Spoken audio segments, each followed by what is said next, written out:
Drama series سنگ ماں سے جڑی بہترین معلومات سے آگاہ کرنے کے لیے ہم آپ کو اپنے چینل اردو ٹریلرز میں خوش آمدید کہتے ہیں۔ ناظرین، ڈرامہ سیریز سنگ ماں ایپیسوڈ 18 میں آپ لوگ دیکھیں گے کہ حاجی مرجان ڈاکٹر حیدر کو اتنا ذلیل و خوار کرتا ہے کہ لوگ اس کو مارنے کے لیے اس کے پیچھے لگ جاتے ہیں، اور دوسری جانب آپ لوگ دیکھیں گے کہ ہلمت بھی ٹھیک ہو کر اپنے گاؤں لسپیرام واپس آ جاتا ہے اور وہاں آ کر حاجی نصر اللہ کے مزار پر بیٹھ کر حاجی مرجان اور حکمت کے بارے میں منصوبے بناتا ہے۔ تو ناظرین، ایپیسوڈ 18 میں آپ لوگوں کو یہ بھی دیکھنے کو ملے گا کہ زرگونہ کو مستانے پر پورا شک ہوتا ہے، جس کی وجہ سے زرگونہ مستانے کو بلا لیتی ہے اور اس سے پوچھتی ہے کہ اس بستی میں تم لوگ ہی ہو جو اپنے ساتھ خنجر اور کلپان رکھتے ہو، تو تم نے قتل اپنے کلپان سے کیا تھا نا؟ تو اس بار بھی مستانہ جھوٹ نہیں بولے گا۔ اگر آپ لوگوں کو یہ ویڈیو پسند آئی ہے تو ویڈیو کو سبسکرائب لازمی کیجیے گا۔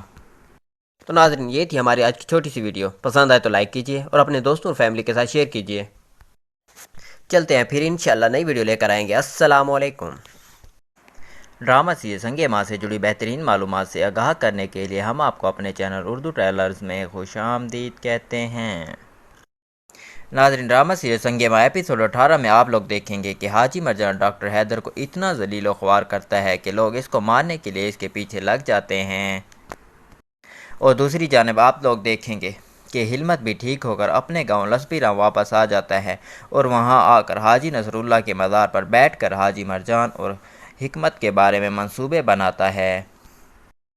تو ناظرین، ایپیسوڈ 18 میں آپ لوگوں کو یہ بھی دیکھنے کو ملے گا کہ زرگونہ کو مستانے پر پورا شک ہوتا ہے، جس کی وجہ سے زرگونہ مستانے کو بلا لیتی ہے اور اس سے پوچھتی ہے کہ اس بستی میں تم لوگ ہی ہو جو اپنے ساتھ خنجر اور کلپان رکھتے ہو، تو تم نے قتل اپنے کلپان سے کیا تھا نا؟ تو اس بار بھی مستانہ جھوٹ نہیں بولے گا۔